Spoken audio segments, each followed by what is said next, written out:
Hi எல்லாருக்குமே வணக்கங்க. நம்ம கில்லியோட ரிலீஸோட டேட்டு எல்லாருமே அவளோட எதிர்பார்த்துட்டு இருக்கோம். என்னைக்கிடா கில்லி ரிலீஸ் டேட் இருக்கும் அப்படின்னு பார்த்தீங்கன்னா, தளபதியோட பர்த்டே அன்னைக்கு தாங்க ரிலீஸ் ஆகுது. என்னப்பா சொல்கிற, தளபதியோட 50வது பிறந்தநாளை முன்னிட்டு இந்த படம் ரிலீஸ் ஆக போகிறதா இருக்குது. ஸோ அப்போ வெங்கட் பிரபு எடுக்கிற படம் எப்போ வரும் அப்படின்னு கேட்டிங்கன்னா, வெங்கட் பிரபுவோட படம் ரொம்ப லேட் ஆகும். ஏன்னா தீபாவளிக்கு தான் வரப்போகுது அப்படின்றத ஒரு பேச்சு இருக்குது. ஸோ அதுக்கு முன்னாடியே தளபதியோட கில்லி ரிலீஸ் ஆக போகுது. இங்கே 1008 பேர் ரிலீஸ் நிறையா படத்தை பண்ணி அவங்களாம் ஏதோ இதுதான் ரிலீஸ் செலிப்ரேஷன் சொல்லிட்டு பண்ணிட்டு இருக்காங்க. அதெல்லாம் ரிலீஸ் செலிப்ரேஷனே இல்லைடா. இப்போ இனிமே தான்டா பார்க்க போகிறீங்க கில்லி டைமில்.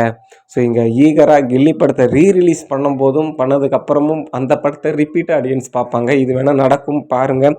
ஸோ ஏன்னா இது தளபதியோட ஒன்லி ஒன் ராஜாங்கம் தான். ஏன்னா அவர் இந்த படத்தை பார்க்கணுன்ட்டு எத்தனையோ மக்கள் இன்னும் வெயிட் பண்ணிட்டு இருக்காங்க. ஏன் பார்த்தவங்களே திரும்ப மறுபடியும் தேட்டரில் போய் பார்க்கணும்.